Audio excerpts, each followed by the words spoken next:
perezoso que huía siempre al trote, desobediente y haragán, jamás hacía su labor, prefería el sueño blando al llamado del amor. Piririta, piririta, niño que el bosque escondió, tu cabello alborotado entre ramas se perdió, por tu pereza y tu olvido el destino te cambió, te volviste aberrante, tu lamento no cesó.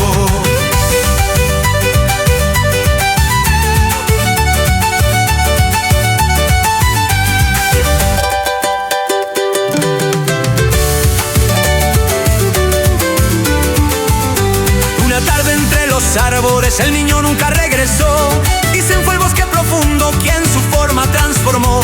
Ahora vuela despeinado por un copete singular, y su canto es un suspiro que no deja de sonar. Piririta, piririta, niño que el bosque escondió, tu cabello alborotado entre ramas se perdió, por tu pereza y tu olvido el destino te cambió, te volviste aberrante, tu lamento no cesó.